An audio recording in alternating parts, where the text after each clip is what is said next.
쿠바가 굉장히 낭만적인 나라로만 알고 있는데 북한과 거의 형제와도 같은 나라. 북한하고 쿠바는 딱 친구예요. 3대에 걸쳐서 끈끈한 우정을 이어왔단 말이에요. 그런데요, 북한의 뒤통수를 제대로 때렸습니다. 우리나라가 북한의 형제국으로 불리는 쿠바와 전격 수교했습니다. 우리 25년에 걸친 이제 외교의 노력을 통해서 이제 쿠바와 수교를 맺었다. 그걸 북한이 모를 리가 없죠.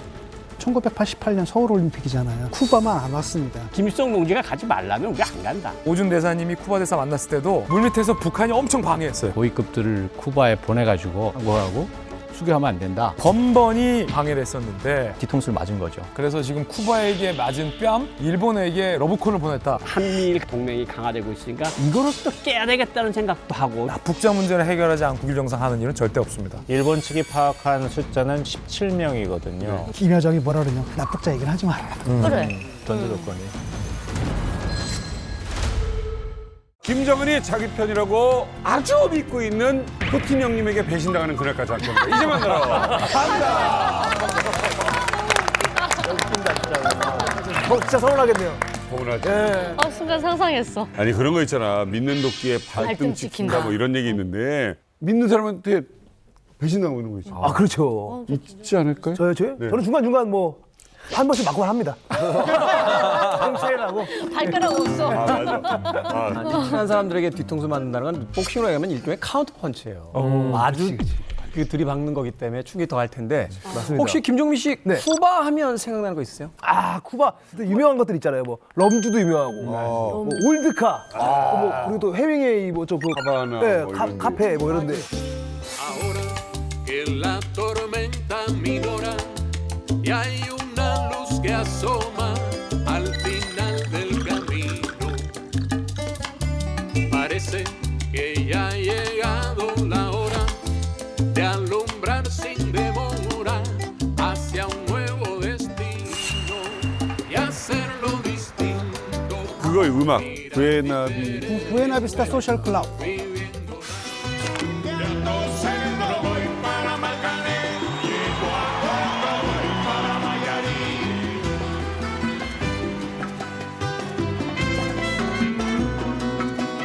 아 그거 뭐 멋지잖아요. 전통의 쿠바 음악들이 있고 굉장히 낭만적인 나라로만 알고 낭만적이죠. 있는데 근데 쿠바에 대해서 잘 모르시는 게 하나 있어요. 이 뭐요? 쿠바가 북한과 거의 형제와도 같은 나라입니다. 우리가 흔히 이제 투르키예랑 뭐 형제의 국가, 뭐 6.25에 이제 참전해줬던 나라 이렇게 얘기하는데 쿠바가 바로 북한과 정말 혈맹이라고 부를 만큼 아주 형제 같은 나라인데 그런데요, 최근에 쿠바가 이 북한의 뒤통수를 제대로 때렸습니다. 쿠바가 바로 우리나라와 수교를 맺게 됩니다.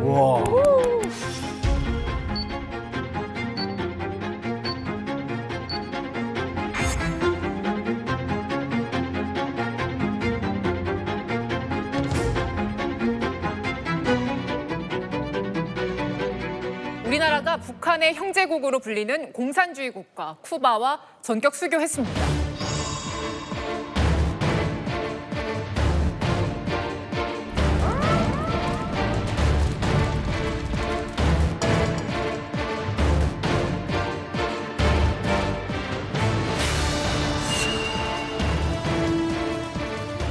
백 93번째 수교국이요?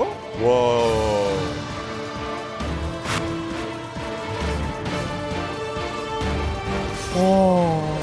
거의 200개 넘는 나라 중에 190몇 개면 거의 다네. 그러면 한 번도 안 했던 거예요? 그렇죠. 지금 쿠바랑 대한민국의 국경 이번이 처음입니다. 진짜요? 사실 저희 같은 그 외교안보 담당하는 기자한테 쿠바를 부르면 쿠바 미사일 사태가 제일 먼저 떠오르죠. 아니 근데 여행 다니는 사람 많이 봤어요. 여행도 많이 다니고 양 국가 간의 뭐 문화도 교류가 많이 있지만 외교 간의 정식적인 국교 수립은 지금까지 되지 않았던 거죠. 그 이유는 단 하나예요. 냉전 시대 때 소련과 너무 가까웠고 미국의 턱 밑을 겨누고 있던 지리적인 국가가 쿠바였고 북한과 가까워도 너무 가깝습니다. 그래서 사실은 외교부 출입을 꽤 오래 했던 기자들도 이번에 쿠바와의 국교 수교 소식을 정말 모르고 있었어요. 오. 비밀리에 진행됐던 것이었고 007 작전을 방불케 했습니다. 깜짝 발표였는데 중남미 카리브 국가 중 유일하게 우리나라와 미수교 국가가 바로 쿠바였습니다. 이로써 쿠바가 대한민국의 193번째 수교국이 됐는데 아직 시리아랑은 우리가 수교를 안 맺고 있어요. 그러니까 쿠바보다 더 우리랑 수교를 안 맺은 국가가 유엔 회원 가입국 기준으로 한국과 이제 남은 셈입니다. 그래요? 예. 하나 나왔어요? 딱 그 유엔 회원 가입국 기준으로 2개 중에 하나가 쿠바였던 거죠. 쿠바는 아주 과거로부터 북한과 아주 혈맹 관계였거든요. 남미에서 가장 반미 국가가 이제 쿠바고요. 또 전 세계에서 가장 극성스러운 반미 국가가 어디입니까? 북한이거든요. 둘이서 혈맹이었기 때문에 쿠바와 외교 관계를 맺는 건 굉장히 어려울 거다라고 생각했는데 이번에 이제 맺은 거고. 사실 이제 제대로 뒤통수를 맞은 것이 북한이 한창 이제 2월 16일 김정일 생일 북한에서 가장 중대하게 생각하는 그 생일 이틀 전에 그러니까 거의 다 잔치집이 잔치가 있는데 잔치 이틀 전에 수교를 발표를 한 거예요 대한민국에서. 네. 그러니까 엄청나게 뒤통수를 맞은 거죠. 아니 근데 우리 프로그램에 우리 닥터봉 네, 우리 봉 교수님 나오셔서 우리 닥터봉께서 사실 여기서 트럼프 흉내내고 뭐 이렇게 찍어 해가지고 아 근데 그때 방송 나갈 때는 이제 트럼프 기세가 대단했지 않습니까? 그러니까요. 뭐 압도하는 줄 알았는데 바이든 대통령이 일본 국정연설에서 아예 작정을 하고 내가 보여준다 그러더니 막 소리 지르고 노익장을 과시했지 않습니까? 막 시비 걸면서 predecessor of promising to my predecessor to do any of that. My predecessor failed the most basic presidential duty. 그래서 쫙 올라가가지고 지금 지지율이 45대 45가 돼버렸어요. 이 녹화일 기준. 박빙이다. 예, 예. 그래요? 그래서 이 선거가 어떻게 될지 몰라가지고 예. 우리 할아버지 말씀이 맞아요. 어렸을 때부터 영씨가 세상에는 결과를 장담해서는 안 되는 게 딱 3개 있다. 뭐예요? 결혼, 재판, 그다음에 선거. 이거는 어떻게 될지 모르니까 함부로 장담하지 말라 그랬는데 진짜 두고 봐야겠습니다. 11월 5일까지. 자, 오늘 외교에 관련된 이야기를 나눠보도록 하겠습니다. 여기 최고의 전문가를 모셨습니다. 영상이 여기저기 많이 돌죠. 정말 유엔에서 했던 그 스피치 연설, 우리에게 많은 감동을 주신 분이고요. 외교를 통해서 우리나라를 알리는데 굉장히 큰 역할을 하신 분을 이 자리에 모셨습니다. 오준 대사님 모셨습니다. 반갑습니다. 반갑습니다.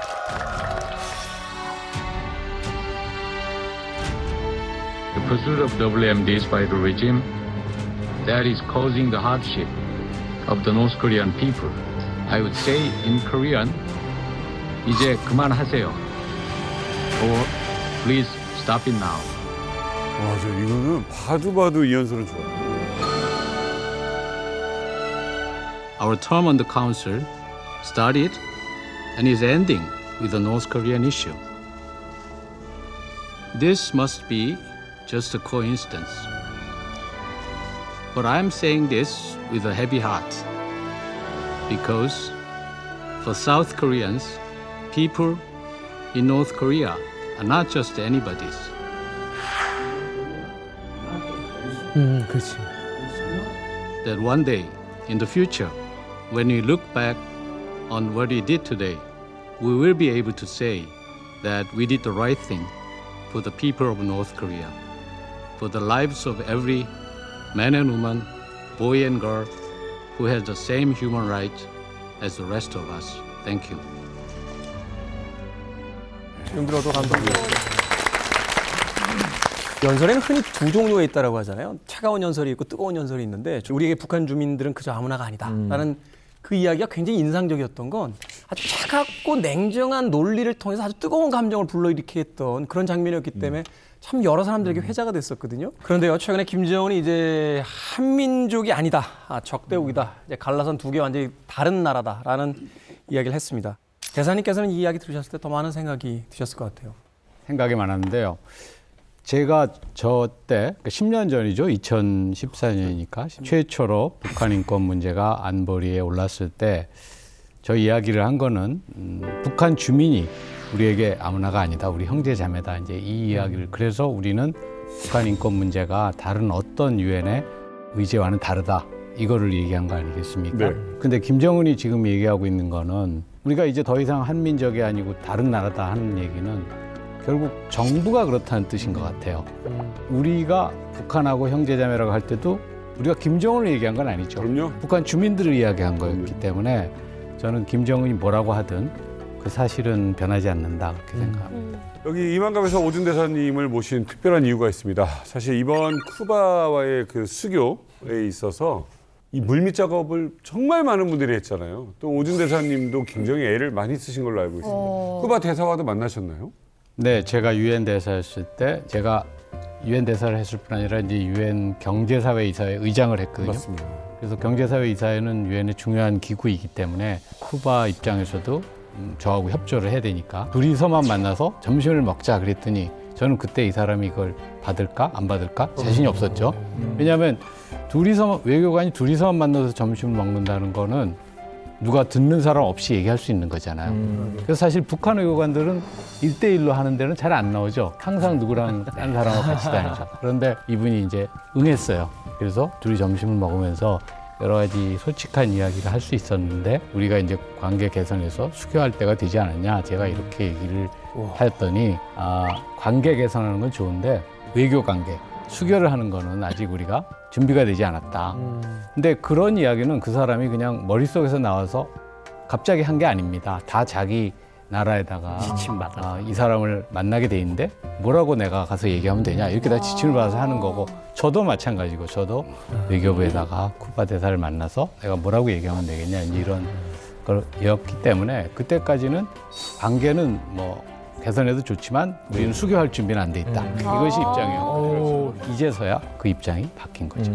중요한 말씀 이렇게 하시는데 그럴 경우 밥값은 누가 내나요? 밥값은 초대한 측에서 먼저 먹자고 한 사람이 내요.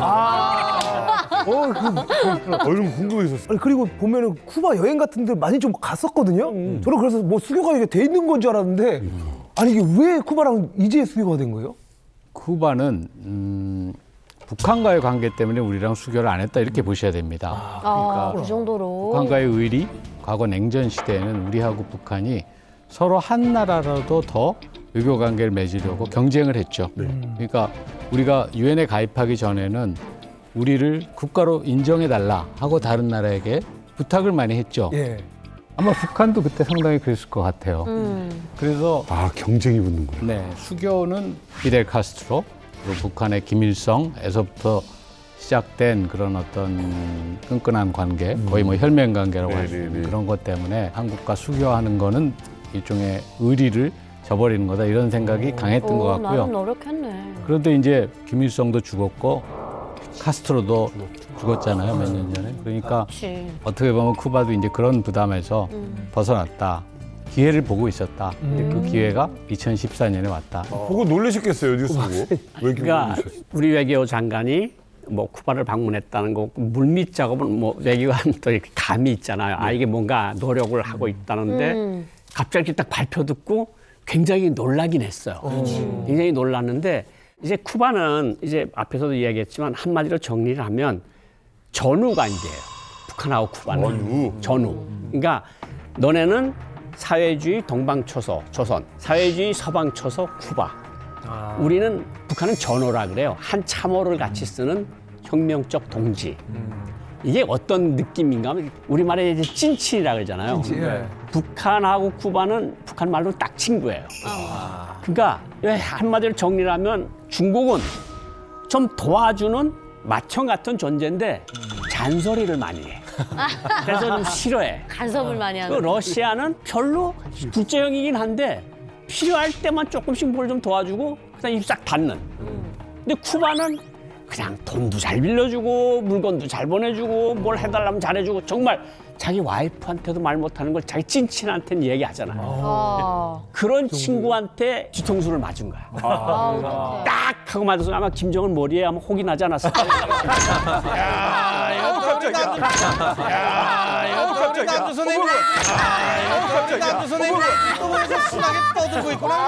뻔뻔이다 진짜. 아직 소식 못 들으셨어요? 무슨 소식입니까? 네? 짭짭씨 아니 그 쿠바에서 우리랑 수교 맺은 거 뒤통수 수교 맺었어. 아니 쿠바는 우리의 형제 나라인데 우리의 형제 나라가 어떻게 남조선이랑 같이 손을 잡을 수 있습니까? 아니 이게 말이 되죠? 야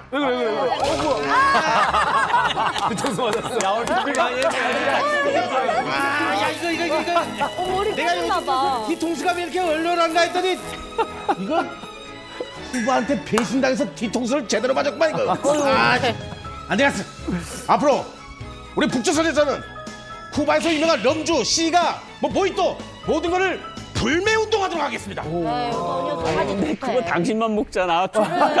비싼 사람들은 그거 뭔지도 몰라요. 모히또가 뭔지를 어떻게 알아? 야, 뭐 1년에 한 10병 되겠구만. 10병 되겠구만 그거. 멘트 바꾸고 갔습니다. 매매 운동하도록 하겠습니다. 내 건 내가 챙겨야 돼.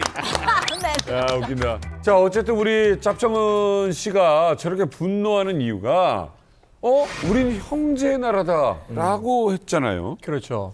근데 사실 상식적으로 잘 이해가 안 가는 부분도 있습니다. 그 제가 몇 년 전에 그 쿠바에 갈 때 이 트랜짓 하는 시간까지 해서 25시간을 탔어요. 이틀이 걸려야 쿠바에 도착할 수 있는데 직행이 없으니까. 북한도 마찬가지일 거 아니에요. 말하자면 지구의 정반대쪽에 가 있는 나라인데 어떻게 형제의 나라가 될 수 있는 거예요? 자, 그럼 일단 이 쿠바란 나라가 어떤 나라고 이 쿠바란 나라의 역사를 좀 알아야지 오늘 토크가 좀 진행될 것 같아가지고. 네, 맞습니다. 오늘은 썬킴의 거침없는 외교사 시간을 준비했습니다. 와, 전공이다, 전공. 우리 정민 씨. 네. 먼저 쿠바란 나라가 어디 있을까요? 아, 저도 뭐 관심을 갖고 봤기 때문에. 어디? 그 미국 그 약간 이거 튀어나오는데 거기 밑에 플로리다인가? 플로리다. 맞습니다. 오. 자, 이 플로리다에서 쿠바까지 거리가 어느 정도냐면 짠 160km예요. 그러니까 서울에서 대전 조금 더 내려가는 거예요. 금방 갑니다. 그러네요. 그러니까 금방 가겠네. 전체 미국 대륙 입장에서 봤을 때는 진짜 코앞이에요. 네. 이 소앞이요. 자, 이 쿠바란 나라가 그러면 왜 공산화가 됐는지 잠깐 설명을 드리겠습니다. 아까 우리 그것은 내가 알려주도록 하겠습니다. 뭐 어떻게 하는가 난단 말이요. 이거 보라. 아니 당연히 썩어 빠진 미제 자본주의보다는 공평하게 나눠 먹는 우리 사회주의, 이 공산주의가 훨씬 더 훌륭하기 때문에 그런 거 아닙니까? 반은 맞고 반은 틀려서 동무. 자, 그러면 바로 플로리다 코 아래에 있는 쿠바가 왜 그러면 공산화가 됐는지 잠깐 설명을 드릴게요.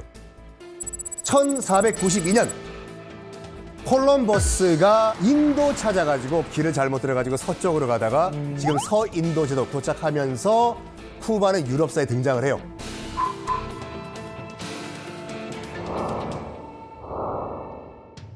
1800년대 초반에 나폴레옹이 유럽을 휩쓸러 버리죠. 네. 나폴레옹에 의해 가지고 스페인이라는 나라가 잠깐 사라져요. 그럼 중남미에 있던 스페인의 식민지는 본국인 스페인이 사라졌잖아. 이 기회에 독립해보자. 아, 독립. 해서 중남미의 국가들이 일제히 독립을 합니다. 하지만 이 스페인이 쿠바만큼은 절대 독립을 안 시킵니다. 전 세계 최고의 사탕수수 생산지였기 때문에 아까 럼주 얘기하셨죠? 럼. 달달하니 맛있죠. 달달. 왜냐하면 사탕수수로 만들어야 돼요. 아, 스페인 입장에서 봤을 때는 절대로 놓칠 수가 없는 식민지였어요. 다른 나라는 몰라도 쿠바 너희만큼은 절대로 노노노. 바로 플로리다 밑에잖아요. 네. 네. 여러분들이 지금 여기가 스페인 식민지라고 하더라도 생필품 같은 거를 스페인 본국에서 수입하실래요? 미국에서 수입하실래요? 미국에서. 미국이죠. 네. 그래서 쿠바에 있던 당시 스페인 식민지 하에 있던 주민들이 플로리다에서 이제 물류를 주고받고 살았던 거예요. 스페인 정부가 멀더라도 비싸더라도 우리 스페인 본국에서 사가라. 여기서 미국도 야 까불지 말고 어차피 쿠바는 미국 바로 아랫동네이기 때문에 미국 영역이야. 나가라 하면서 펼쳐진 전쟁이 1898년에 미국 스페인 전쟁이에요. 여러분 그 미스터 선샤인 보시죠. 네. 미스터 선샤인 보면 맨 첫 장면 이병헌 씨가 전투하는 장면 나오거든요. 네, 맞아요. 그게 이병헌 씨가 미 해병대로 참전을 했던 미국 스페인 전쟁이에요. 쿠바였어요 거기가요. 스페인이 박살이 나버려요. 이 전쟁 이후에 중남미의 패권을 갖고 있던 스페인이 몰락을 해요. 그리고 중미, 남미가 다 미국의 영역이 됩니다. 1902년도에 일단 쿠바가 독립을 하는데 미국이 완전히 독립을 안 시켜줘요. 정치적으로는 너희들 독립을 시켜주겠지만 경제적으로는 쿠바는 앞으로 미국의 식민지가 된다라고 선을 그어버려요. 이때 마침 어떤 일이 벌어지냐면 1920년도에 미국 금주령이 터져버리네. 미국 내에서 술의 제조, 유통, 판매가 금지가 돼버려요. 네. 술 좋아하시는 분은 아시겠지만 그렇다고 술 안 마십니까? 술 마시지. 깜짝이야. 그때 이제 미국의 마케터들이 얘기를 해요. 자, 미 국민 여러분들, 이 주당 여러분들, 미 국내에서 술 못 마시니까 바로 플로리다 아래에 있는 쿠바라는 섬이 있는데 거기 가시면 마음껏 마실 수가 있습니다. 울랄라 갑시다. 가까워. 주당들이 다 쿠바로 내려가 버려요. 와. 그때부터 이제 쿠바는 이제 이거의 천국이 되는데 이게 있으면 또 뭐가 있어요? 음주 가무. 그렇죠. 그러면서 쿠바가 향락의 도시가 돼버려요.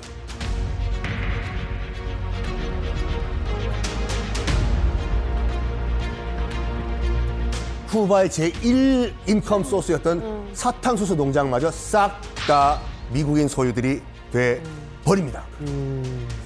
이런 가운데 1952년도에 폴헨시오 바티스타라는 인물이 쿠데타를 일으키면서 쿠바의 정권을 잡아요. 내가 정권을 유지하기만 해준다면 난 미국에게 무조건 딸랑딸랑 하겠다. 이 양반은 정말로 쿠바에 있던 모든 것을 싹 다 미국에 갖다 팔았어요. 빈부격차 극으로 달합니다. 당연히 미국 아웃, 양키 고홈이 나오겠죠. 이런 가운데 한 인물이 등장해요. 아무리 봐도 우리 쿠바를 살리기 위해선 내가 나아가야 되겠다라고 해서 등장한 인물이 바로 카스트로. 예, 바로 피델 카스트로예요. ¡Viva el comunismo! ¡Al trazo el comunismo! ¡Patria o muerte! ¡Ródena el Hitler!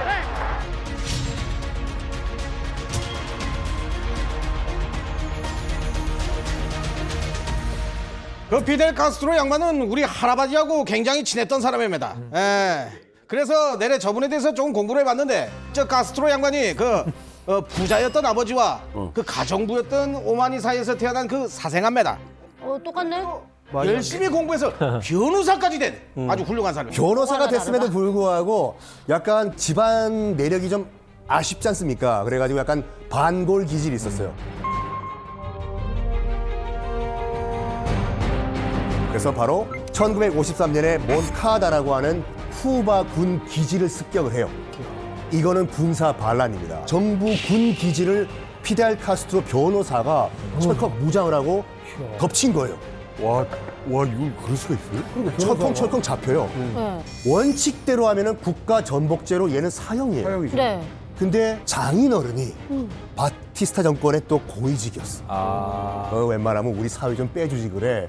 해가지고 장인백으로 풀려납니다. 아니 그러면 장인이 한번 살려줬잖아요. 내 운명이 이건가 보다 하고 넘어가야 될 거 아니에요. 그렇죠. 우리 피델 카스트로는 그런 인물이 아니었습니다. 어차피 내가 쿠바 안에서는 내가 혁명을 못 이루기 때문에 다른 곳으로 건너가자라고 해서 어디로 가냐면 슈 멕시코로 건너가고. 근데 여기서 멕시코에서 피델 카스트로가 평생 동지라고 생각했던 한 인물을 만납니다. 체게바라. 바로 체게바라. 아르헨티나를 떠나가지고 아르헨티나는 나보다 더 못 사는 나라들이 많았거든요. 거기에 이제 혁명을 도와주다가 이제 멕시코까지 건너간 상태였어요. 네. 그때 망명 생활하고 있던 피델 카스트로를 만난 거죠. 이야. 실제로 인사를 이렇게 해요. 난 변호사인데 혁명을 일으켰다가 실패해서 멕시코로 왔다. 체게바라는 나는 의사다. 사람을 고치는 게 아니라 세상을 고치고 싶다. 동지여! 이야. 먼저 또 피델 카스트로가 얘기를 해요. 내가 지금 동지들을 모았는데 별로 안 된다. 100명이 안 된다. 80몇 명밖에 안 되는데 우리 80몇 명 가지고 우리 한번 쿠바 한번 뒤집어 엎을까? 젊었어요. 80명 가지고 뒤집어 엎자. 라는 놀라운 생각을 해요. 차. 그리고 1956년 그랜마호라는 배를 타고 멕시코로 출발해서 쿠바로 넘어가요. 딱 80몇 명이 탔어. 대찬 생각이었죠. 100명이 안 되는 인물 가지고 쿠바란 나라를 뒤집어 엎을 생각을 했으니까. 혁명가들은 근데 혁명가들이네. 결론적으로 말씀드리면 성공을 합니다, 이게요. 오, 진짜요?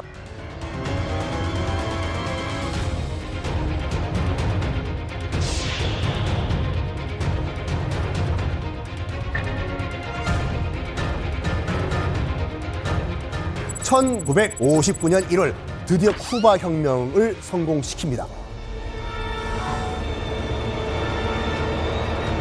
이 순간까지는 피델 카스트로가 한 번도 자기는 공산주의자다라고 얘기를 한 적이 없어요. 근데 뭐냐면 내가 이 쿠바의 민심을 내 쪽으로 돌리기 위해서는 뭘 해야 되겠냐? 미국에게 빼앗겼던 카지노, 호텔, 사탕수수 이런 것을 빼앗아서 다시 민중들에게 돌려주자. 그러기 위해서 뭘 해야 되냐? 토지게. 이것들을 싹 다 국유화해야 돼. 미국 정부라면 열 받아야 안 받아요? 완전 얼마 전 같죠. 이것들이 미쳤나죠. 바로 160km 앞에 있는 미국이 우리의 철천지 원수가 됐어요. 그러면 우리가 살기 위해서 뭘 해야 된다? 소련에 붙어야죠. 미국의 원수와 손을 잡자. 아.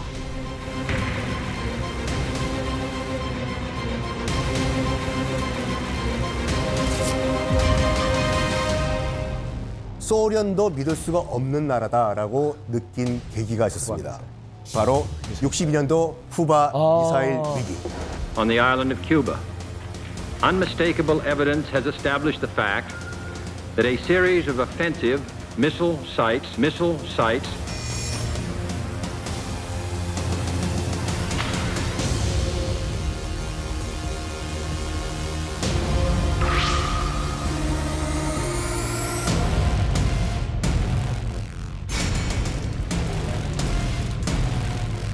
그래서 바로 케네디가 소련에 전화를 겁니다. 뚜루루루 너희들 지금 이 건설 중단 안 하면은 우리 핵 미사일 쏘겠다. 3차 대전 준비가 됐냐.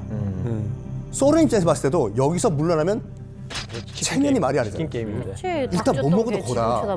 케네디가 선을 딱 그어요. 쫙 그런 다음에 넘어오면 요 선 넘으면은 나 핵 미사일 버튼 누른다. 요때가 진짜 3차 대전 발발 위기였어요. 그때 이제 소위 이제 지구종말 시계가 이제 몇 분 안 남았던 시기죠. 그래서 소련에서 출발한 군용 선박이죠. 케네디가 그은 이 데드라인 쪽으로 다가오고 있고 케네디는 지금 배 어디까지 왔나? 지금 도착 시점입니다. 누를까 말까 하고 있다가 당시 소련 서기장이 안 되겠다. 케네디가 진짜 누를 것 같아. 해가지고 야 안 되겠다. 후진 해서 가던 소련 배를 다시 소련 쪽으로 돌립니다. 자 어쨌든 후르시초프 당시 소련 공산당 서기장이 야 가고 있던 소련 배 다시 뒤로 돌려. 생각 잘했다. 잘한 거죠. 이걸 보고 두 사람이 멘붕에 빠집니다. 이 두 사람. 와. 정말 소련을 믿었었지만 봐라 소련도 미국 앞에서 꼬리 내린다. 그럼 어떻게 하냐? 각자 도생이다. 그럼 우리가 소련과 손을 잡을 수가 없다면 누구와 손 잡을까? 같은 동병상련인 쿠바와 북한과 쿠바 우리끼리 손을 잡자 해서 그때부터 1962년부터 쿠바와 조선민주주의공화국은 형제 국가가 됩니다. 지금까지 썬킴의 거침없는 외교사였습니다. 박수 치라 박수. 진짜로? 우리 북조선과 쿠바의 역사를 아주 잘 표현했습니다. 김선 동무를 내가 처음으로 오늘 아주 그냥 제대로 보고 있어. 오늘 끝나고 모히또 앉아줄 테니까 받아가라고. 김선이 아니라 썬킴이야. 우리 북조선은 성이 앞으로 와. 김선이지 어떻게 썬킴이야. 성이 썬씨가 아닌데. 김일성이네 썬. 자, 썬킴 교수님의 이제 이야기를 들어보면 결국 믿었던 동네에서 힘센 형이 사실은 허당이었다는 걸 깨닫고 나서 친구 둘이서 야 믿을 건 우리밖에 없다 이러면서 이제 카스트로와 어떤 김일성 그러니까 쿠바와 북한의 브로맨스가 이제 시작이 됐다 이렇게 정리를 할 수 있는 거네요. 네. 그렇죠. 그러니까 북한하고 쿠바는 야 이런 때 우리가 힘을 합치자. 쿠바에서 러시아하고 뭐 군기지들 다 철수하고 이러면서 위기가 오니까 김일성한테 도와달라 그래.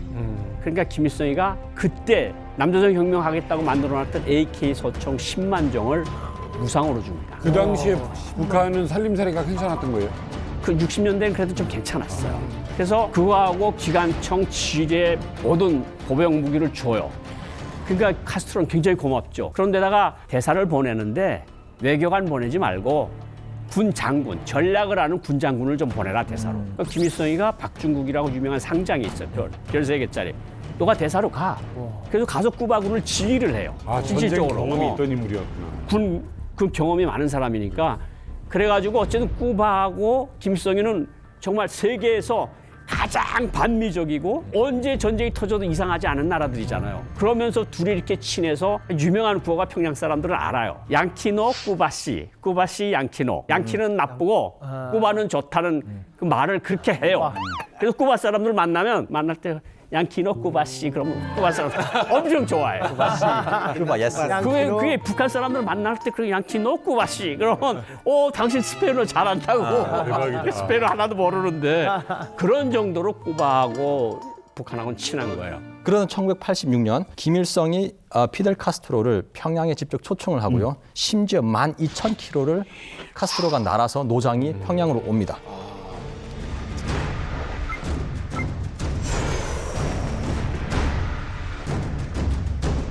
김일성 동지께서는 쿠바의 당 및 국가수반 피델 카스트로 동지와 뜻깊은 상봉을 하셨습니다.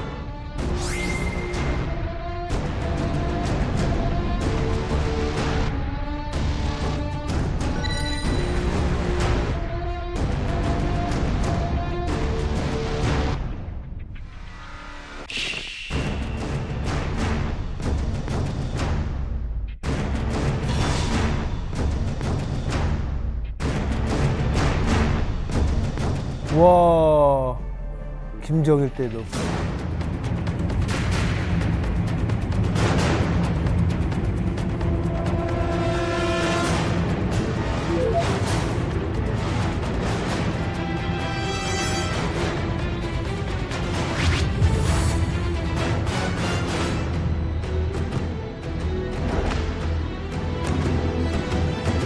저기 86년도 사진인데 김일성이는 카스트로한테 공화국 영웅 훈장을 줘요. 저기 제가 평양 외교부에 있을 때 왔던 거거든요. 근데 어느 정도로 둘이 그랬는가? 대천군 가감리라는데 1월 18일 기계 공장이 있어요. 이게 지하에서 만여 명이 기술자 노동자들이 군수품을 만드는 공장이에요. 10,000명이 지하에? 10,000명이 지하에. 여기 이제 탱크 엔진, 잠수함 엔진, 경비함 엔진 같은 거, 미사일 엔진도 거기서 만들었어요. 그 공장을 지하 공장을 김일성이가 카스트로를 데리고 들어간 거예요. 근데 김일성이가 그때 무슨 이야기를 했는가 하면 우리나라 정치국 위원들도 여기 들어와 본 사람은 거의 없다. 당신은 외국인으로서 처음인 게 아니라 우리나라 간부들 중에서 당시 처음으로 내 이 공장을 보여준다. 그럴 정도로 그러니까 카스트로가 감개무량을 한 거죠. 우리 무력이 바깥에 나온 건 별로 없어 보이지만 우리는 이렇게 강한 군사력을 가진 나라다. 이런 걸 보여주고 카스트로가 거기 감명을 받아서 우리 두 나라 사이의 친선관계를 더 발전시키자 이렇게 나왔습니다.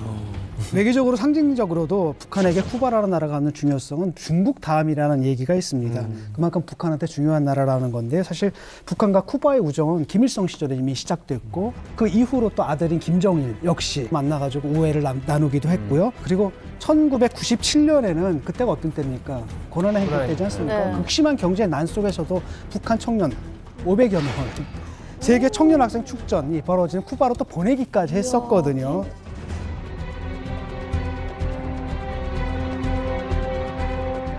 비행기 값만 해도요. 그리고 2016년에 피델 카스트로가 사망했을 때 이제 김정은이죠. 김정은이 쿠바 대사관을 직접 찾아가서 직접 맞아요. 조문을 합니다.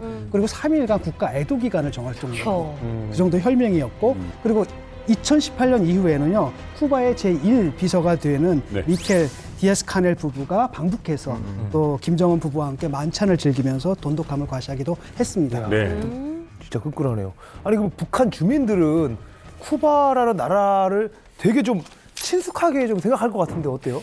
그냥 입에 달고 살았던 것 같아요. 뭐 이렇게 방금 들어온 따스통 신입니다 하면서 애들이 흉내낼 때 무조건 피델 카스트로가 나왔어요. 뭐 너루돔 시아노코를 막 너루똥이 시큼시큼의 동지와 뭐 피델 카스트로 동지께서 우리 공화국을 방문하셨습니다 하면서 애들이 길에서 그렇게 놀고 다녔어요. 부모님들도 쿠바 하면 완전 형제 국가라고 그냥 툭 치면 나올 정도. 그리고 그 지도가 저희가 세계 지리 시간에 배워줘요. 그럼 이렇게 해가지고 이렇게 있거든요.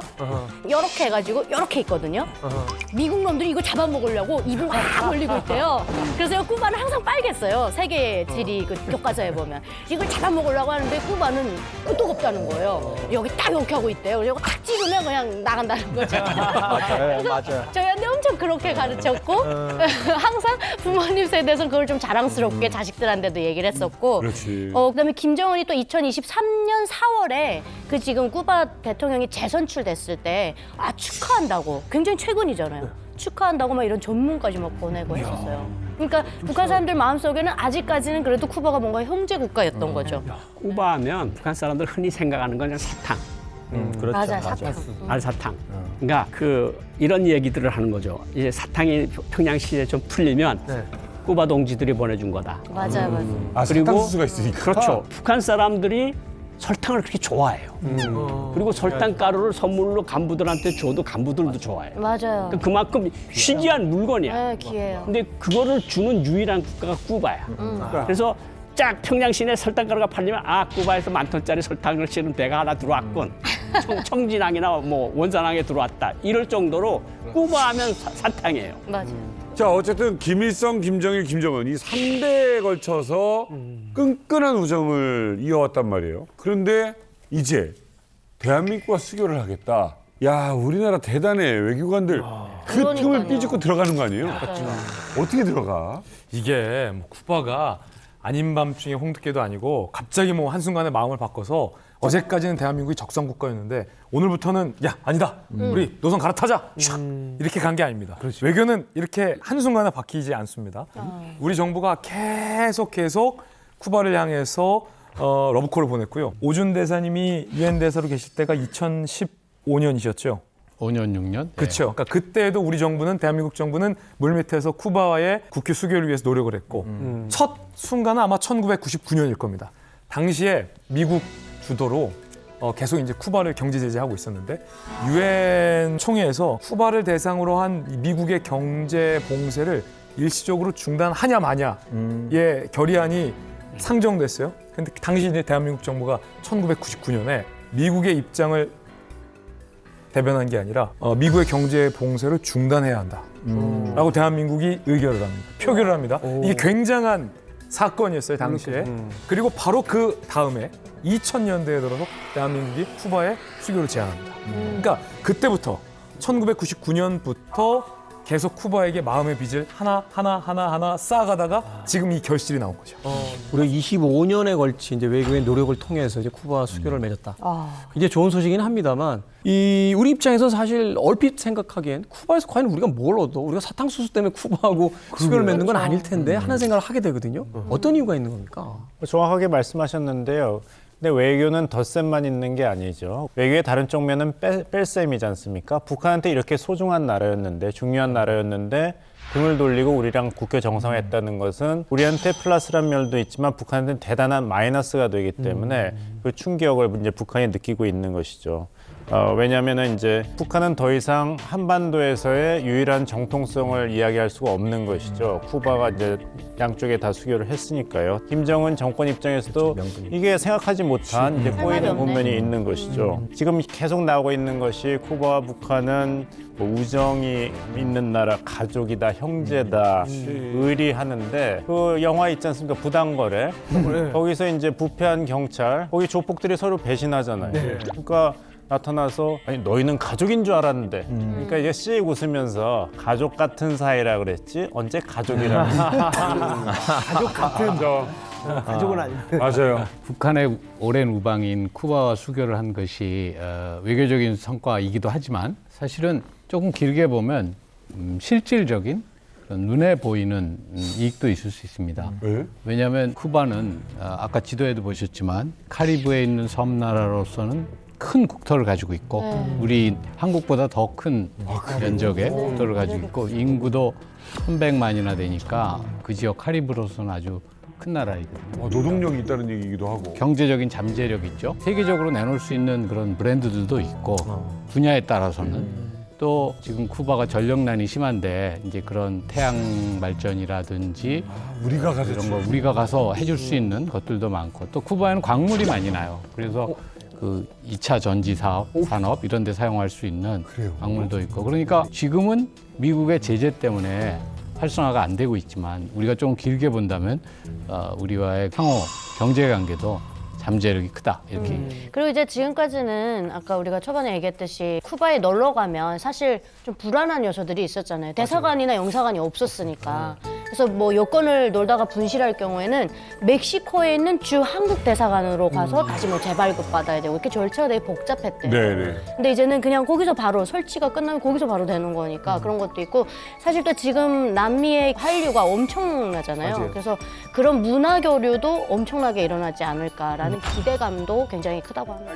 아니 근데 우리 같은 어떻게 보면 굉장히 좀 이익이고 북한한테는 굉장한 손해잖아요. 그러다 보니까 북한에서 굉장히 좀 방해했다라는 좀 얘기를 좀 들었거든요.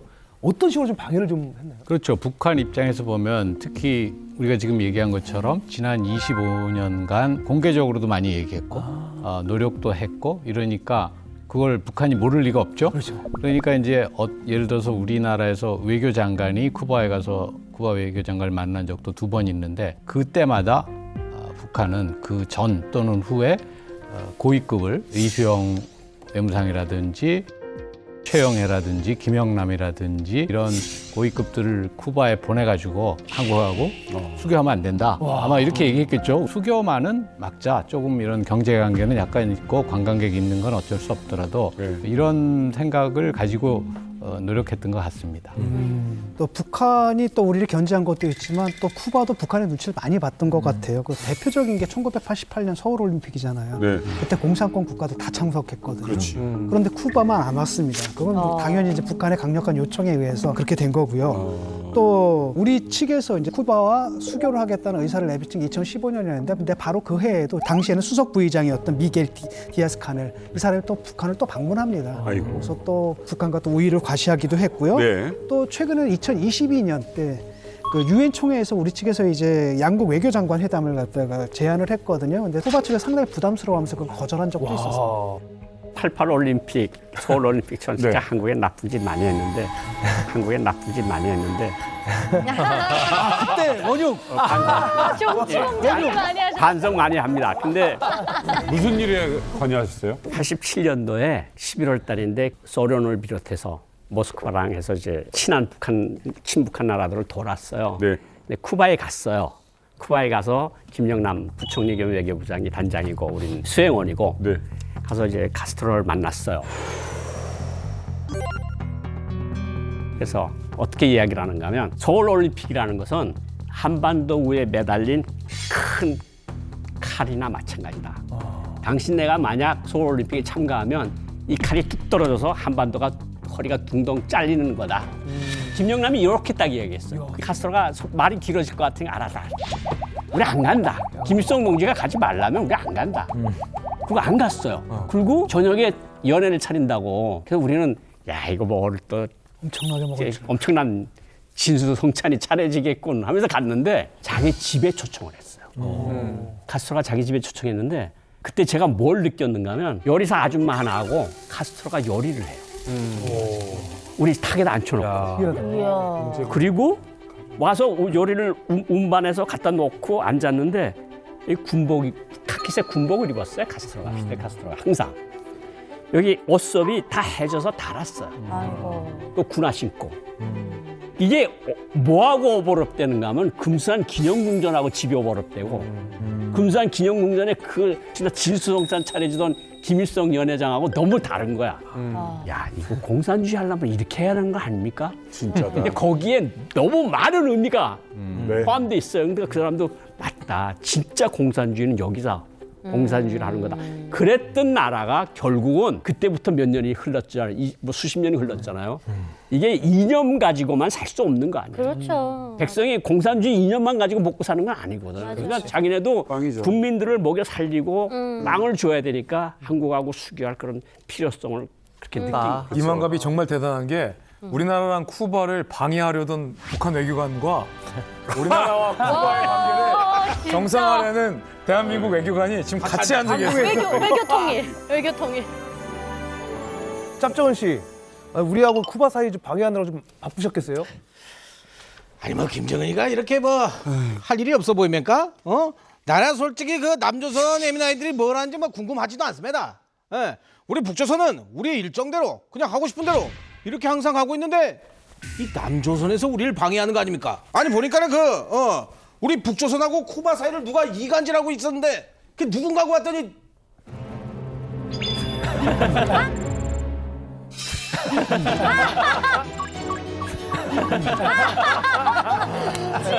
이간질한 게 아니고 네, 같이 잘 여기서 지내자. 나처럼 뒤통수 조심하라. 항상 옆에 있어요. 대사님이었어? 그러니까 쿠바가 그 바티스타 이른바 독재 정권을 무너뜨리고 사회주의를 했는데 사회주의라는 게 이제 계획경제예요. 그가 이게 계획경제 폐해는 너무 많이 말해서 그냥 한두 가지만 이야기하면 쿠바가 외화벌이 원천을 가장 많이 쓴 게 뭔 줄 아세요? 의사수출입니다. 의사수출. 그러니까 쿠바에서 고등교육, 의무교육을 하니까 고등교육을 받은 사람이 많아요. 이런 사람들을 베네수엘라, 칠레, 아르헨티나 같은 데 의사들을 보내가지고 인력 수출을 해. 그러면 거기서는 의사가 돈을 많이 벌잖아요. 뭐 $10,000도 벌고 $20,000 벌고. 그걸 이제 조국에 보내는 거야. 그런 정도까지 할 정도로 쿠바가 못 살았어요. 그런데다가 또 한 번 타격을 입는 게 구소련 붕괴입니다. 구소련이 붕괴가 되면서 그러니까 쿠바 경제가 한층 더 나락으로 떨어져요. 그래서 쿠바 공무원들이 보통 우리가 그때 갔을 때도 쿠바 공무원들 월급이 달러로 계산하면 10달러가 채 안 됐어요. 그러니까 정말 지금도 뭐 쿠바는 어떤 정도인가 하면 공무원들이 공용 숙소 사업을 해요. 월급 타는 거는 민박을 하는데 민박에서 받는 돈이 하루 저녁에 50달러, 60달러 되잖아요. 자기 몇 달 월급이 나오는 거예요. 그러니까 국가 공무원 일은 제대로 안 해. 그냥 땡 치면 나갔다 땡 치면 들어가는 거예요. 북한이랑 똑같네. 제가 흥미로웠던 쿠바에서 딱 두 가지였습니다. 촬영을 이렇게 다니는데 항상 같은 지역에 호텔에서 나가서 같은 지역을 가면 매일 똑같은 시간에 똑같은 분들이 길거리에 의자를 갖다 놓고 그냥 앉아 계세요. 직업이 없어요? 저희는 계속 똑같은 풍경을 보니까 그걸 이제 프로 구경로라고 불렀어요. 늘 거기서 사람을 구경하시면서 하루 일과를 끝내시는 분이에요. 뭐야, 어떻게 먹고 살아? 나중에 저분들 왜 저래? 라고 물어봤더니 국가에서 일 배당을 못 준 사람들이에요. 그러니까 국가에서 이제 일을 줘야 되는데 일 배당을 못 받는 사람들은 할 일이 없으니까 거기 앉아 있는 거죠. 또 하나 재밌었던 건 매번 갔던 술집이 하나 있습니다. 이게 이제 해밍웨이가 자주 갔다는 단골인데 쿠바는 모든 것들이 다 공무원이 운영을 하니까 술집도 9시면 열어요. 아침이면 열어요. 다 동시 출근이니까. 또 날씨가 덥기 때문에 오전부터 관광객이 많고. 그럼 몇 번을 가서 술을 먹는데 나갈 때쯤 돼서 얼마냐 물어보면 거꾸로 물어봐요. 너 몇 잔 먹었니? 나는 모르지. 너희들이 알지. 라고 하면 그쪽에서 뭐라고 이야기하냐면 나가래요. 돈을 안 받고 나가라는 거니까. 자기 거 아니잖아. 처음에는 이해를 못했어요. 근데 그 술집을 3번을 갔는데 2번을 돈을 안 받는 거예요. 나중에 물어봤더니 공무원들인데 이 사람들은 들어오는 손님들 빨리빨리 제공해서 컴플레인 안 들어오는 게 중요한 거지. 어차피 벌어야 자기 돈도 아니고. 그러니까 그냥 빨리 나가라. 컴플레인 들어올까 봐. 그걸 보면서 사실은 이게 참 문제가 많은 시스템이구나 하는 걸 새삼 또 깨닫게 되는 거죠. 근데 이게 오바마 대통령 때 쿠바와 관계 개선을 했다 뭐 이런 얘기 들었거든요. 그렇죠. 그게 아까 제가 말했던 2014, 2015년에 있었던 미국과 쿠바의 국교 정상화였습니다.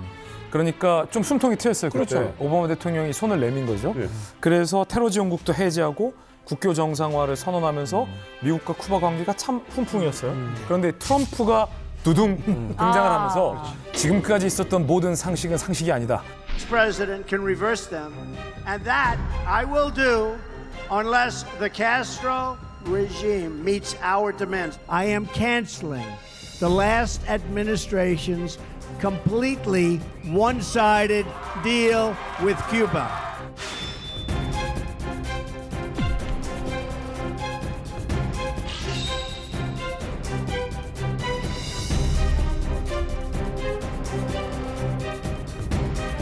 Tienen matándonos de hambre, toda La Habana entera se está derrumbando y estamos sin casa, sin nada. Tienen dinero para construir los hoteles, para construir de todo. Y a nosotros nos tienen pasando hambre.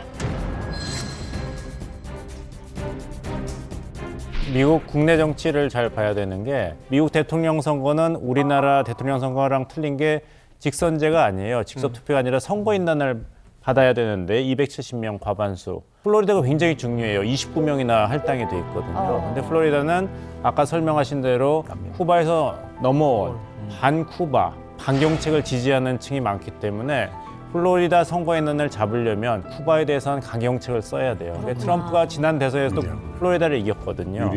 계속 그렇게 되니까 계속 막고 있고.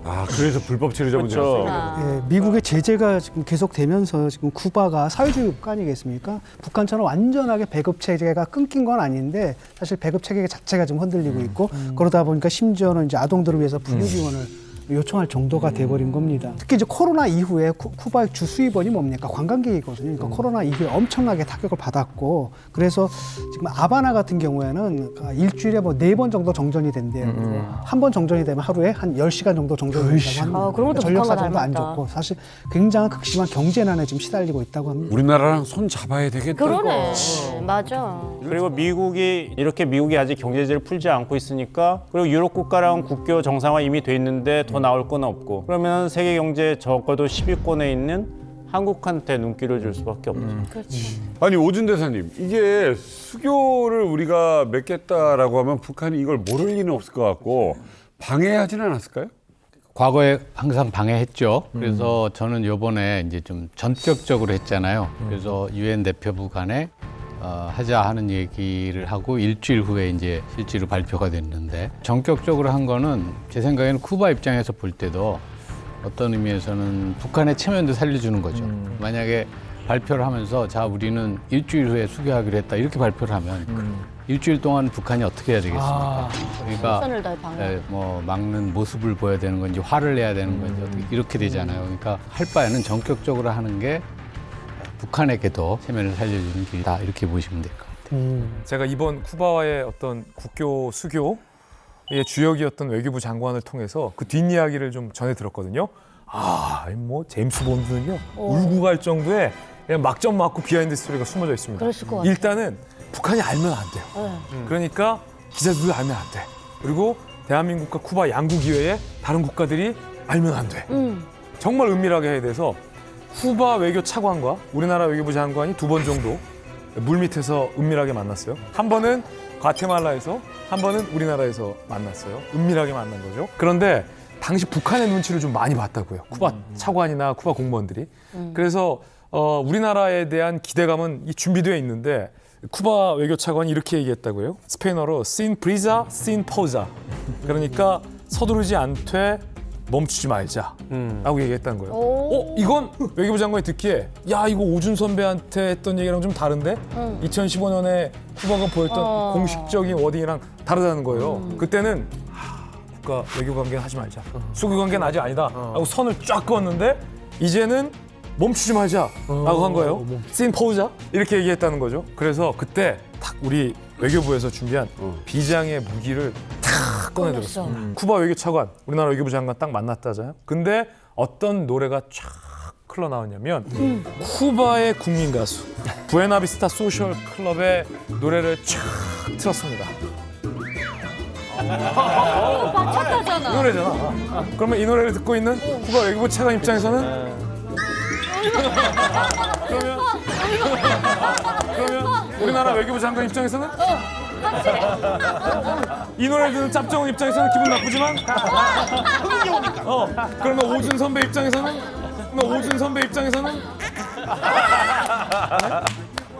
고영한 쿠바 반대했던 고영한 박사 입장에서도 한 번에 해줘야죠.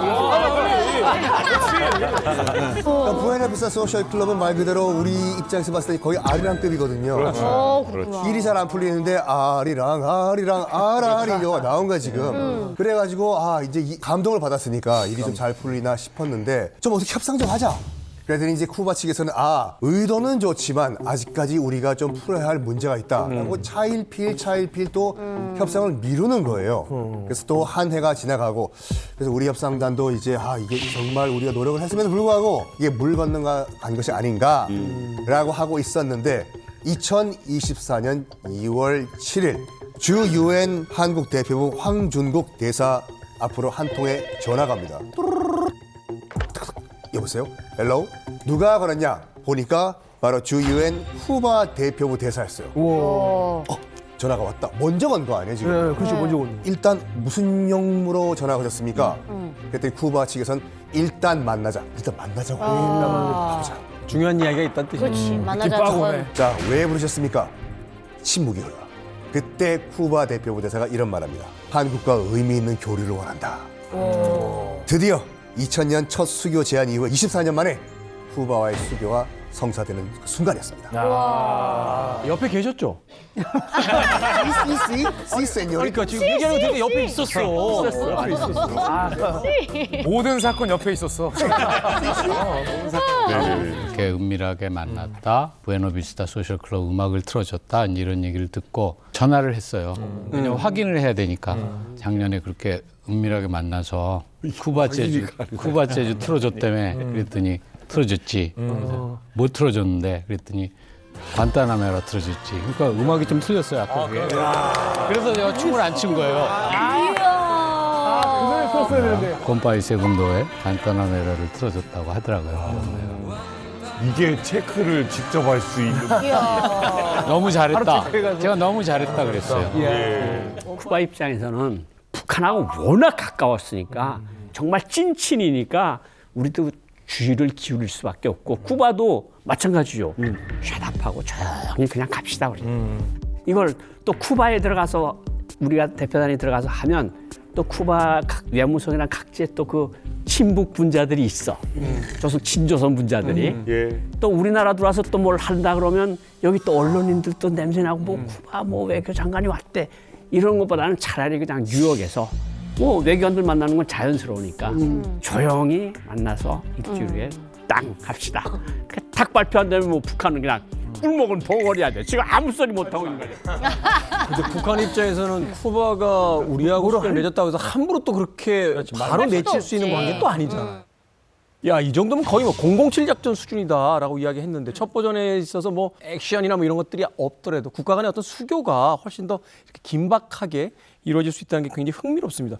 북한이 방해하고 싶어도 이 정도면 거의 뭐 손 쓸 틈이 없었던 거 아닙니까? 그렇죠. 유엔 한국 대표부 안에서도 전화를 아까 받은 황중국 대사를 포함해 단 3명만 극비리에 내용을 공유할 정도로 보안에 신경을 썼습니다. 그런데 이 비밀 수교에 산이 하나 남아 있었습니다. 산? 큰 산이 하나 남아 있었습니다. 바로 대통령실에서 주재하는 국무회의. 왜냐하면 이 대한민국이 외국과 수교 조약을 맺기 위해서는 헌법 89조에 따라서 반드시 이제 국무회의의 심의를 통과해야 한다.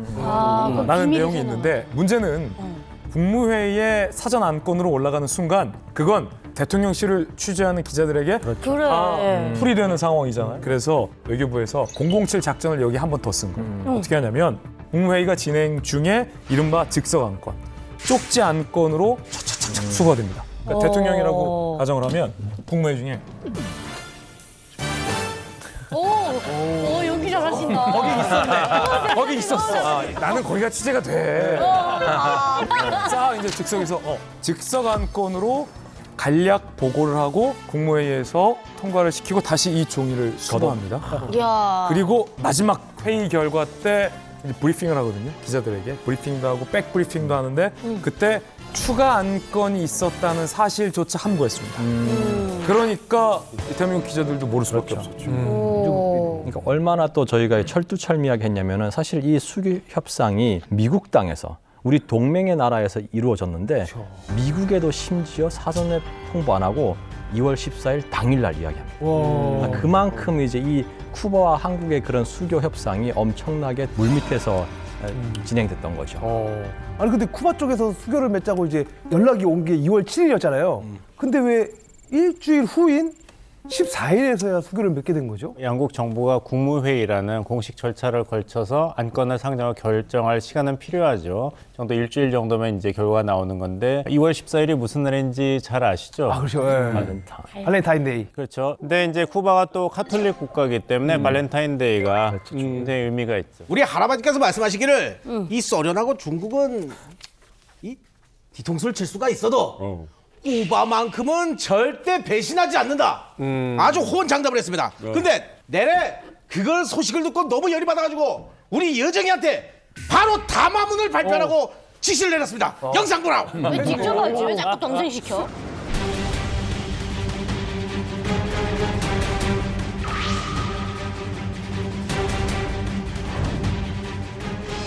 이미 해결된 납치 문제를 양국 관계 전망의 장애물로만 놓지 않는다면 두 나라가 가까워지지 못할 이유가 없다라며 일본과의 어떤 국교 정상화의 시동을 북한이 걸고 있습니다. 어허. 그래서 지금 쿠바에게 맞은 뺨, 일본에게 러브콜을 보냈다. 이렇게 해석이 나오는데 한마디로 이제 충격을 받았다는 뜻이 될 것 같고, 그렇죠. 이제 맞불을 놓기 위해서 이런 어떤 또 담화문을 발표한 게 아닌가 하는 또 생각이 드는데 그렇게 보더라도 이제 북일 정상회담을 제안했다는 건 굉장히 파격적인 담화문 아닙니까 이거는? 북한 외교가 이제 첫째 중심, 미국하고 관계를 개선한다. 두 번째, 한미일 공조를 파기한다. 1980년대부터 지금까지 변함없이 하는 건데 이게 왜 그러는가 하면 일본에 그 유엔사 후방기지가 7개가 있어요. 한반도 유사시에 한국 전쟁에서 쓸 미군과 연합군이 쓸 수 있는 무기와 무장 장비가 다 일본 그 유엔사 기지에 있어요. 이걸 끊어놓으면 전쟁이 일어나도 미군이 미국에서 가져오려면 시간 많이 걸리잖아요. 그렇죠. 그러니까 어쨌든 한미일 공조를 끊는 게 북한 외교의 그 어떤 수건 사업이에요. 그러니까 이 한국하고 2018년도에 해서 워싱턴 가려고 그랬는데 워싱턴 가는 길이 막혔어요. 2019년도에. 아, 이번엔 도쿄를 통해서 한번 가볼까? 그런 거를 생각하는 게 아닐까 이런 생각이 들어요. 그래도 김여정이 맨 마지막에 이제 말을 덧붙였는데 뭐라고 그랬냐면 현재까지 우리 국가 지도부는 이거에 관심이 없다. 지금 여기에 표명된 건 나의 개인적인 견해일 뿐이고 공식적으로 내가 그 조일 관계를 평가할 위치는 아니다라면서 한 발 슬쩍 뺀 거예요.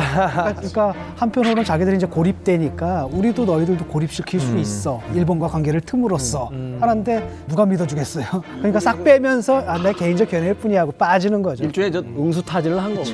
아니 그 북한이 일본을 예전에는 굉장히 싫어하는 걸로 알고 있었는데 조선중앙TV에서도 욕을 좀 많이 했던 걸로 알고 있거든요. 찰지게 하죠. 청하죠. 일본의 섬나라 족속들에 대한 지탄의 목소리 또한 거세게 터져나오고 있다. 간악한 쪽발이들을 가만두어서는 안 된다. 아베 패당은 지랄 발광하고 있는 것입니다. 외로운 섬나라 정치 난쟁이들의 온갖 악을 산생시키는 특대용 범죄 집단이다. 대단하다. 이게 참 국제사회에서 한 국가에게 이렇게 저는 일상적으로 듣고 살았어요. 공영방송. 보잘것도 없는 일본 열도의 4개 섬을 주체의 핵탄으로 바닷속에 쳐넣어야 한다. 일본은 더 이상 우리 가까이에 둘 존재가 아니다. 한 국가에서 발표할 수 있는 내용이 아니잖아요. 그렇죠. 저기 죄송한데 좀 피나요.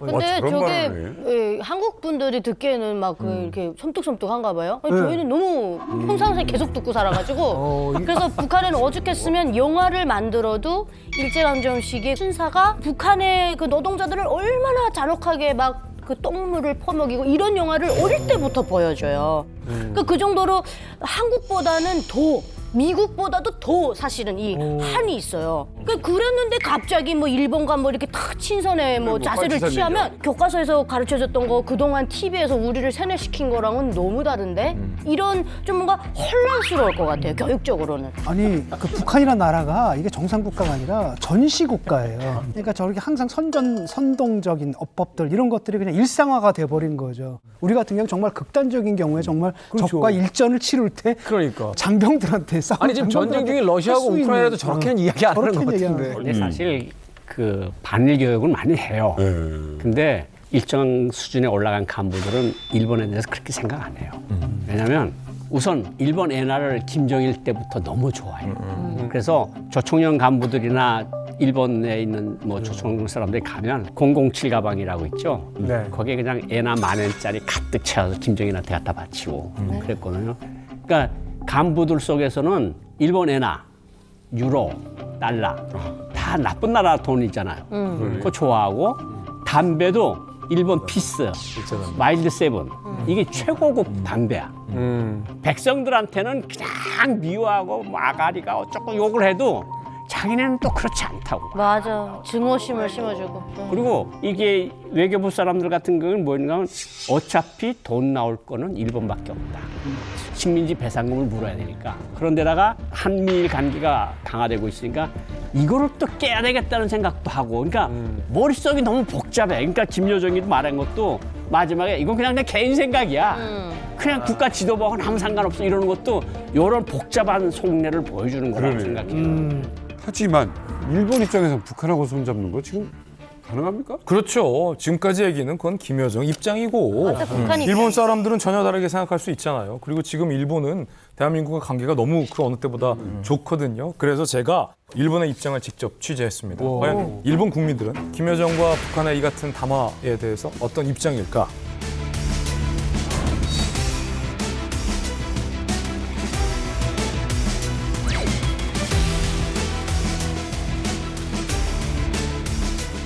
우리나라와 쿠바가 수교를 맺은 다음 날 북한 김여정이 북한과 일본의 정상회담 가능성 언급했는데 북한 김여정 속내는 뭘까요? 일단 말씀하신 대로 쿠바 수교하고 김여정 그 담화가 이어져 있었기 때문에 좀 관계가 있는 것처럼 보였는데 북한이 일본한테 접근하기 시작했던 게 요즘에는 작년 5월에 박상길 외무차관의 담화가 처음이었습니다. 근데 그때 기자 총리하고 좀 만나지 못하는 이유는 없다고 그렇게 이야기했거든요. 근데 그 다음에 올해 1월 5일에 그 김정은 씨가 좀 그 노도반도 지진에 대한 위로 메시지 보내왔습니다. 맞아. 각하라고 했었죠 그때. 그때 좀 놀랐어요. 일본 총리 각하. 일단 그래도 일본 정부 입장으로서는 로이ヤル패밀리의 김효정 씨가談話 발표했기 때문에 그거는 큰 의미가 있잖아요. 그러니까 북한은 일본하고 진짜 그 협상을 하려고 하는 생각이구나라고 그렇게 볼 수가 있고요. 그러니까 서로가 지금 곤도 세우고 그 진짜 상대방이 우리가 생각하는 대로 바를 건지 아닌지를 지금 살펴보고 있다는 그런 단계라고 보시면 돼요. 서로 간 보고 있는데. 최근에 이 대한민국과 일본과 미국, 한미일 공조가 그 어느 때보다 긴밀하게 이루어지고 있잖아요. 그 가운데 북한이 일본 외교에 이렇게 좀 공을 들이고 러브콜을 보내는 게 혹시 무언가 일본에게 바라거나 노림수가 있다고 보십니까? 북한은 종합적으로 생각하고 있는 것 같습니다. 제가 보기로는 트럼프 정권이 내년 1월에 당선된다고 전제하에 여러 가지 좀 외교적인, 군사적인 그 준비를 많이 세우고 있다고 생각합니다.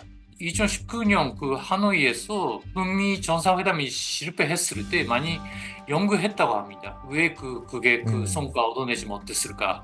근데 그때 하나가 그 당시 그 아베 신조 일본 총리가 트럼프 대통령한테 여러 가지 좀 북한하고 이상한 꼴에 하지 말으라고 그 이야기 많이 했다고 합니다. 뭐 예를 들면 그 한미 군사 훈련을 지속하면 안 된다거나 그 북한한테 핵포위를 인정하면 안 된다거나. 근데 트럼프는 아베 총리하고는 개인적인 관계가 있었기 때문에 많이 그 이야기는 들었다고 합니다. 북한 입장으로서는 다시 좀 북미 협상 시작하면 또 다시 일본이 그런 걸 막으려고 하지 않을 거라고 생각하니까 일단 자기들이 그 일본하고 북일 협상하자고 하면 일본은 일본 입장으로서 여러 가지 북한한테 요구하고 싶은 것이 있기 때문에 일본도 북한을 눈치 봐가면서 그런 북미 협상에 여러 가지 주문하기가 어려워지지 않을까라는 그런 노리면서가 있는 것 같습니다.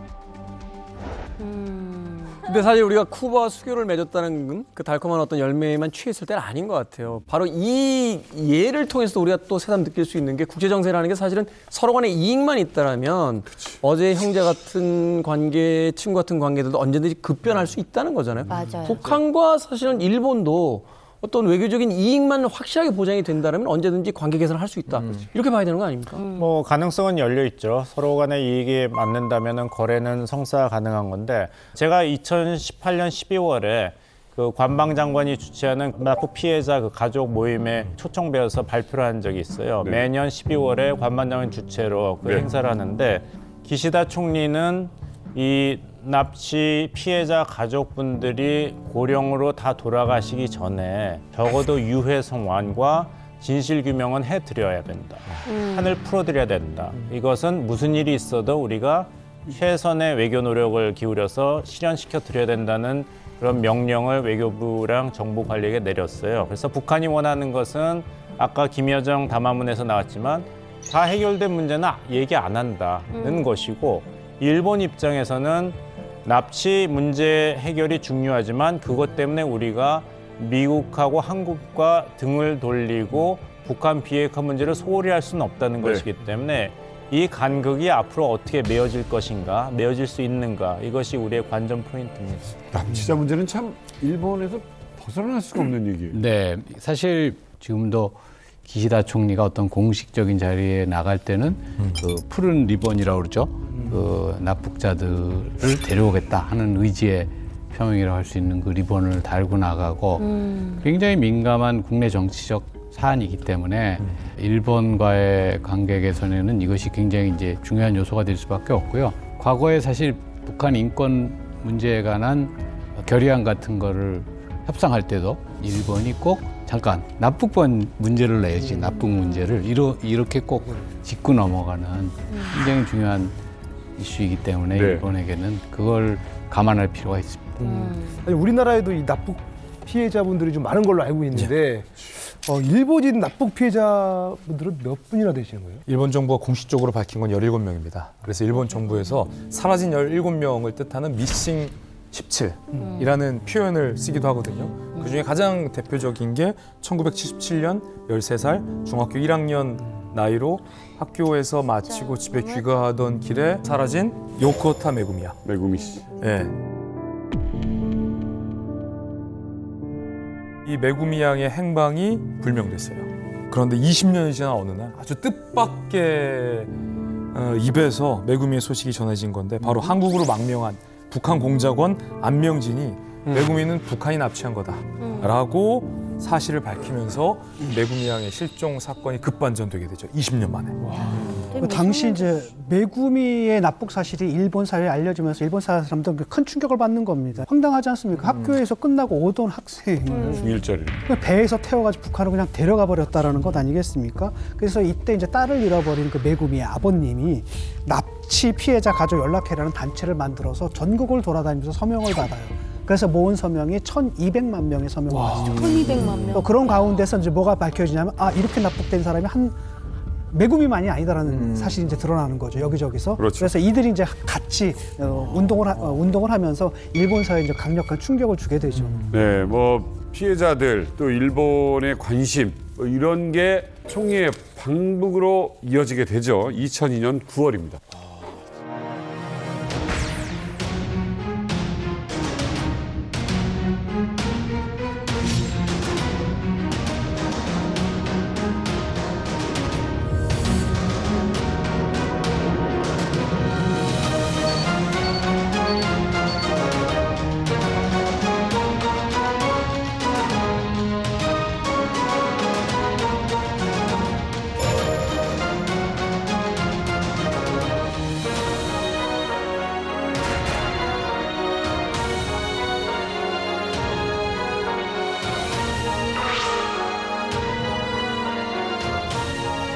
過去に北朝鮮の関係者が行ったことを率直に認め遺憾なことでありお詫びすると述べました。 진짜 저거 진짜 진짜 대단한 거였어. 인정했다는 게.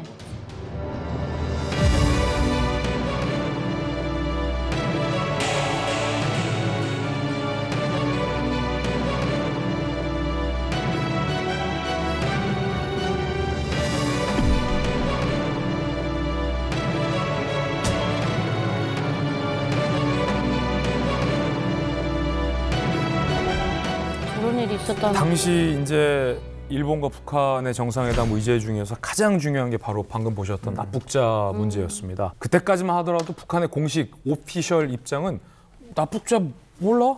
완강히 부인하던 게 북한의 입장이었거든요. 그런데 당시 일본의 진상 규명 요구에 북한이 굉장히 파격적으로 대응을 합니다.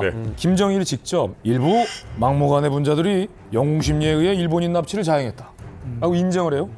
그리고 사과를 했습니다. 그리고 납북된 사람들의 신변을 공개하고 원한다면 돌려보내겠다라는 약속까지 하면서 마지막 재발 방지 약속까지. 당시에 이제 고이즈미 총리 입장에서는 일본이 원했던 걸 다 얻어냈다라는 평가가 나왔죠. 근데 그 숫자가 맞질 않습니다. 북한의 주장은 13명이에요. 13명 중에 8명은 사망을 했고 5명은 2002년에 고이즈미 총리가 다시 평양에 갔을 때 본국에 갔으니까 문제가 다 해결됐다는 것이고, 일본 측은 아니다. 13명이 아니라 우리가 파악한 바로는 최소 17명이 납치를 됐는데 4명에 대한 설명이 없다. 여기에 대한 명쾌한 설명이 필요하고, 또 북한이 사망했다고 주장하는 8명의 사망 원인이 자살을 했던 교통사고다 가스 중독이다 하는데 여기에 대한 설명이 필요하고, 또 사망을 했으면 유해를 고기에 송환해야 된다 이런 주장이 있기 때문에 이것을 어떻게 북한이 좁힐 수 있는지 굉장히 고민거리가 아닌가 싶습니다. 지금 북한과 일본이 만나기 위해서 넘어야 할 산들이 지금 너무나 많습니다. 그래도 이제 가능성이 없지는 않은 게, 사실 북일 정상회담에 대한 의지는 오히려 이제 일본 측이 더 높았던 걸로 보이거든요. 게다가 또 지금 기시다 총리가 지지율이 지금 10% 20%대거든요. 그러니까. 이럴 때 뭔가 돌파할 수 있는 카드가 있는데, 만약에 이걸 한다면 이 성사가 되든 안 되든 간에 어떤 일정한 기간 동안은 모멘텀을 얻거든요. 지지율 상승에. 모든 뉴스를 다 빨아먹고. 납북자 문제를 그래서 해결하는. 저는 예컨대 트럼프가 북한하고 만나가지고 뭘 해결할 것 같진 않아도 만나는 쇼를 하듯이 기시다도 그런 쇼 차원에서 정치적인, 이 사실상 해결될 거라고 믿어서가 아니라 이득을 위해서 어떤 만나는 쇼 같은 것 정도는 연출할 수 있지 않을까, 그런 가능성 충분히 있다고 봐요. 저도 진 교수님 의견에 동의합니다. 바이든이 재선이 된다면 지금 이런 시스템대로 갈 거예요. 한미일 공조, 있을 틈이 없고 북핵 문제 그냥 넘어가지 않을 것이다. 하지만 트럼프는 다르지 않습니까? 말씀하신 대로 쇼 차원에서도 정상회담을 북한하고 다시 할 가능성이 있으니까, 그렇다면 일본 입장에서도 미국이 이런 걸 주도하기 전에 일본의 핵심 국가 이익은 어느 정도는 확보하려는 그런 노력은 분명히 기울일 텐데 기시다 총리가 지지율이 워낙 낮기 때문에 괜히 북한하고 정상회의했다가 유권자들이 납득하지 않는 결과를 한다면은 기시다 총리도 결국엔 트럼프가 하노이에서 노딜한 것처럼 기시다 총리도 정상회담은 할지 몰라도 노딜로 끝날 가능성이 있죠. 아니 짭정은 씨, 북일 정상회담 성사시키기 위해서 좀 어떤 뭐 작전을 좀 세웠어요? 내가 뭘 세웠을까? 이 화면을 보고 30초를 생각했지만 나오지가 않아. 미국이 이런 걸 주도하기 전에 일본의 핵심 국가 이익은 확보하려는 그런 노력은 분명히 기울일 텐데 기시다 총리가 지지율이 워낙 낮기 때문에 괜히 북한하고 정상회의했다가 유권자들이 납득하지 않는 결과를 한다면은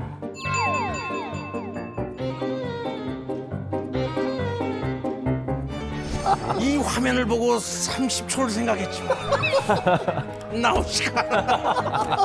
전문가들도 모르는 걸. 아니 그러면 한낱 개그맨한테 물어보면 어떻게 하냐. 하나만 물어봐. 뭐라고? 한낱 개그맨? 도망갈 데가 없네. 그러니까 이거지. 선배가 바로 앞에 있네. 진짜 김정은이 저럴 수 있어. 아무 생각 없을 수 있어. 근데 이제 이 북일 정상회담을 바라보는 우리 입장에서 참 미묘할 것 같아요. 이제 북한을 어떤 방식으로든 이제 국제관계 속에 좀 끌어내서 대화를 시작해야 된다는 것은 누구나 또 생각하고 있는 부분일 텐데 그런데 이게 과연 이제 우리가 아닌 일본이라는 미국과 북한이 직접적으로 이제 대화를 시작하고 우리를 이제 한마디로 소외시켰을 때 오는 또 다른 어떤 효과도 있잖아요. 어떻게 이걸 바라봐야 됩니까? 근데 저는 거기까지 가는 게 너무 힘들다고 봐요. 거기까지 북일 정상회담까지 가는 길이 너무 허물고 일본 기자들하고도 이야기를 자꾸 하는데 일본 기자들은 욕보다 매금이 문제가 해결되지 않으면 절대 안 된다. 손을 미리 내밀지도 않은 국가이잖아요, 사실은. 그러니까 북한으로서는 지금 여기저기 그냥 먹어보지 못할 감 찔러나 보자고 여기저기 찌르는 맞아. 그런 형식인 것 같아요. 혹시 기시다 정부가 북일 정상회담을 받아들일 가능성은 얼마나 된다고 보세요? 기시다 총리 입장으로서는 그런 거는 받아들일 수 있다는 그런 그 예상 많습니다. 일본 정부나 일본 정치인들 사이에서 기시다 총리의 목표는 올해 9월에 있는 자민당 전재선거에서 승리해야 하거든요. 근데 그 9월까지 그 기시다 정권의 호재가 없습니다. 그러니까 일단 그 북일 정상회담 하면서 납치 피해자 돌려보내면 그런 거를 성과로 그 자기가 다시 임기 얻어낼 수 있다는 계산을 하겠죠. 근데 그래도 제가 보기로는 북한 입장으로서는 북미 협상하고 그 북일 협상은 본질적으로 해야 하는 그런 논의문서가 있잖아요. 근데 그러면 그 북한은 아마 천천히 할 겁니다.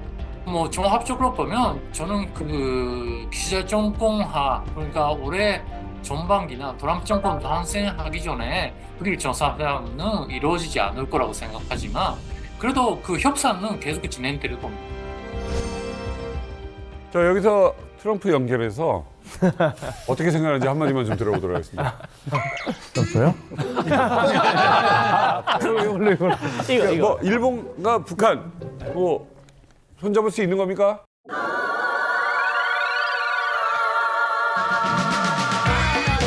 Biden has failed to solve North Korean problem. If I get elected in 1 week, I'll solve everything. It's gonna be great. I'll solve everything. It's gonna be great. America will be totally safe.